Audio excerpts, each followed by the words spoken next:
नवंबर 2018 बंगाल की खाड़ी का एक छोटा सा रहस्यमयी टापू और 26 साल का एक अमेरिकी मिशनरी जॉन एलन चाओ। ये कोई आम कहानी नहीं है। जॉन एक ऐसी जगह जा रहा था जहां जाना पूरी तरीके से गैर कानूनी है। एक ऐसा आइलैंड जहां के लोग बाहरी दुनिया के बारे में कुछ नहीं जानते, और सबसे बड़ी बात, वहां से आज तक कोई इंसान वापस नहीं आया। जॉन भी कभी वापस नहीं आए। इस दर्दनाक घटना ने ना पूरी दुनिया को एक बहुत बड़े रहस्य के सामने लाकर खड़ा कर दिया। तो चलिए इस पूरी मिस्ट्री को डिकोड करते हैं। जॉन की इस ट्रैजिक मौत ने ना एक बहुत बड़ा सवाल खड़ा कर दिया है। सवाल ये कि आखिर आज के इस हाइपर कनेक्टेड मॉडर्न जमाने में भी दुनिया भर में 100 से ज्यादा ऐसी जनजातियां यानी ट्राइब्स क्यों हैं जो बाहरी दुनिया से इतनी सख्ती से छुप कर रहती हैं। आज के इस एक्सप्लेनर में हम इन्हीं अनकॉन्टैक्टेड ट्राइब्स के रहस्य और उनकी इस एक्सट्रीम आइसोलेशन के पीछे की कुछ बेहद दुखद सच्चाइयों को समझेंगे। नवंबर 2018 के उस टाइमलाइन को देखते हैं। जॉन एलन चाउ ने अपना मैसेज पहुंचाने के लिए नॉर्थ सेंटिनल आइलैंड जाने की 3 बार बहुत ही सिस्टमैटिक कोशिश की थी। पहले दिन क्या हुआ, एक तीर सीधा उनकी बाइबल पर आकर लगा। दूसरे दिन उन्हें मजबूरन अपनी नाव से वापस लौटना पड़ा। लेकिन तीसरे दिन वो अकेले ही किनारे पर गए और फिर कभी वापस नहीं लौटे। अगले दिन कुछ मछुआरों ने दूर से देखा कि जॉन के शरीर को उसी समुद्र के किनारे दफनाया जा रहा था। जॉन की डायरी की एक लाइन सब कुछ बयां कर देती है, गॉड प्रोटेक्टेड मी। मतलब पहली ही कोशिश में बाइबल पर तीर लगने के बावजूद चाओ के अंदर एक इतना गहरा विश्वास था जिसने उन्हें वापस जाने के लिए पुश किया।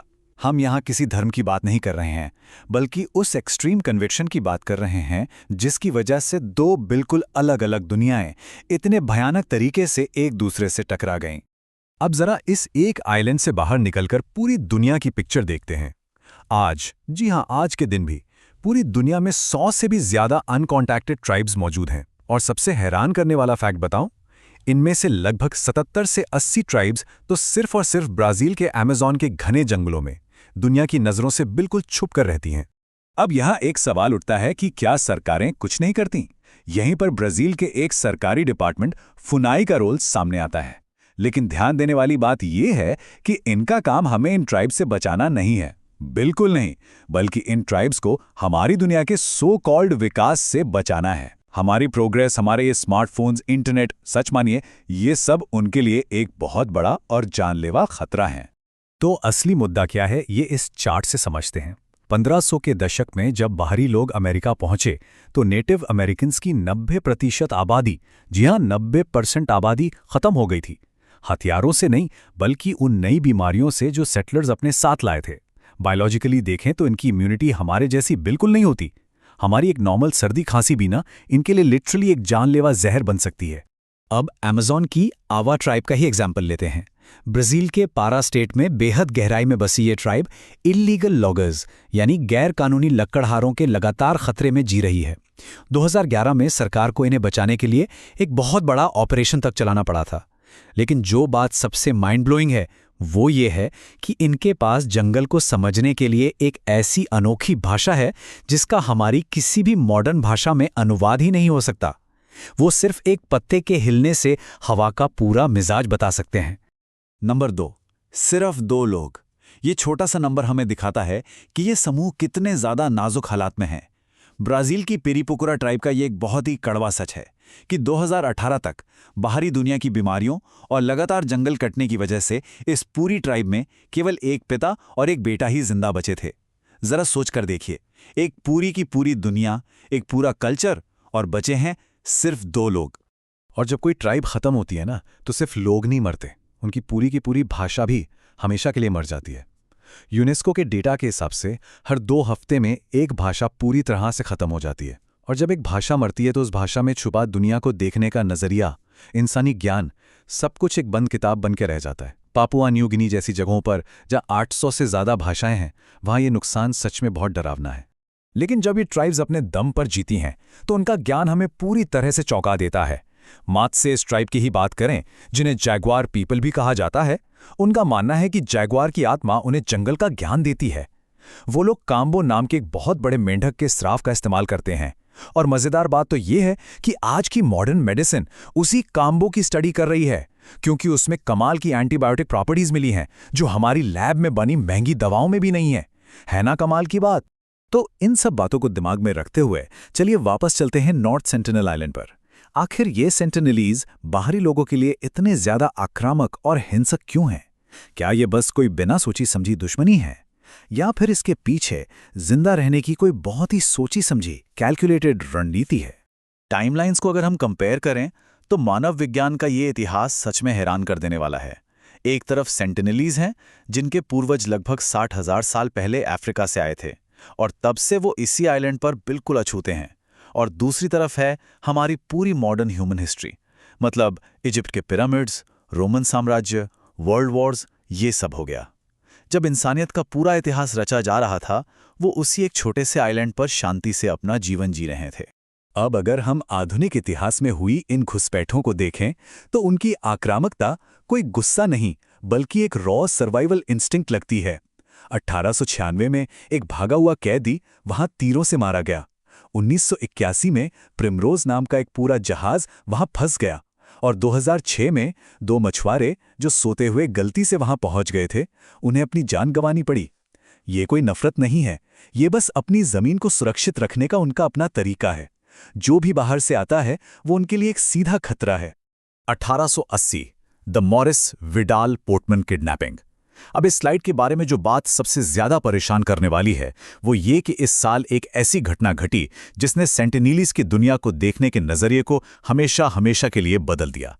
ये ब्रिटिश कॉलोनाइजेशन का एक बहुत ही डार्क चैप्टर है। 1880 में एक ब्रिटिश ऑफिसर ने एक बुजुर्ग सेंटिनलीज जोड़े और कुछ बच्चों को जबरदन किडनैप कर लिया। उन्हें पोर्ट ब्लेयर ले जाया गया और जैसा कि डर था, हमारी दुनिया की बीमारियों के कारण उस बुजुर्ग जोड़े की वही मौत हो गई। इसके बाद उन बुरी तरह से डरे हुए बच्चों को कुछ तोहफों के साथ वापस आइलैंड पर छोड़ दिया गया।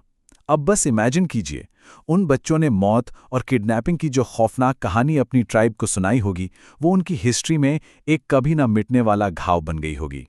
और उनका बाहरी दुनिया से इस कदर डरना पूरी तरह से लॉजिकल था। इस डेटा टेबल को देखिए।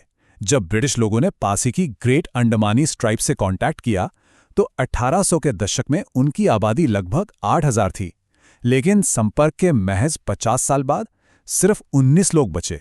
जी हां, सिर्फ 19। बीमारी और हिंसा ने उन्हें लगभग मिटाकर रख दिया। ये डेटा साफ साबित करता है कि सेंटिनलीज का वो गुस्सा असल में आत्मरक्षा का एक बेहद लॉजिकल कदम है। लेकिन हर कहानी में एक ट्विस्ट जरूर होता है। साल 1991, वो दिन जब एक भी तीर नहीं चलाया गया। ये मॉडर्न हिस्ट्री का एक ऐसा रेयर मोमेंट था जिसने सेंटिनलीज के बारे में हमारी उस पूरी पुरानी धारणा को पलट कर रख दिया कि वो हमेशा सिर्फ और सिर्फ हिंसक ही होते हैं। हुआ यूं कि एक भारतीय मानव विज्ञानी T.N. पंडित के नेतृत्व में एक दल वहां पहुंचा। उन्होंने पानी में नारियल, धातु के टुकड़े और कुछ लाल रंग की बाल्टियां डालें। ये पल बहुत ज्यादा टेंशन वाला था, लेकिन शांतिपूर्ण रहा। सेंटिनलीज पानी में आए और उन्होंने ये सारी चीजें बिना किसी हिंसक रिएक्शन के अपना लीं। T.N. पंडित की ये बात बहुत कुछ कहती है। 2 दुनियाएं एक पल के लिए बिना डर या हिंसा के मिली। इस एनकाउंटर से ये एकदम क्लियर हो गया कि सेंटिनलीज शांति बनाए रखने में पूरी तरह से सक्षम है। इसका मतलब ये है कि उनका आइसोलेशन कोई मजबूरी या इग्नोरेंस नहीं है, बल्कि वो बहुत ही स्मार्टली और जानबूझकर बाहरी दुनिया से दूर रहने का फैसला करते हैं। The 2004 tsunami, a lesson in true survival. 2004 की भयंकर सुनामी के दौरान प्रकृति के साथ उनका ये गहरा कनेक्शन एक बार फिर से दुनिया के सामने साबित हुआ। और ये स्लाइड इस बात को बहुत ही ब्रिलियंट तरीके से इलस्ट्रेट करती है। एक तरफ जहां हमारी मॉडर्न सोसाइटी अपने सारे इंफ्रास्ट्रक्चर और एडवांस टेक्नोलॉजी के बावजूद भारी नुकसान झेल रही थी, वहीं सेंटिनलीज ने अर्थ के वार्निंग सिग्नल्स को पढ़ लिया। बिना किसी रडार या मशीन के सुनामी आने से पहले ही वो आइलैंड के ऊंचे और सुरक्षित स्थानों पर चले गए थे। कमाल है ना? तो ये हमें एक बहुत ही प्रोवोकेटिव सवाल पर लाकर खड़ा कर देता है। वास्तव में प्रिमिटिव या पिछड़ा हुआ कौन है? क्या हम इन बेहद बुद्धिमान और प्रकृति के साथ सिंक में जीने वाले सर्वाइवर्स पर प्रिमिटिव का ठप्पा लगाकर कहीं खुद अपनी ही नासमझी तो नहीं दिखा रहे हैं? विज्ञान, इतिहास और यहां तक कि कानून भी यही कहता है।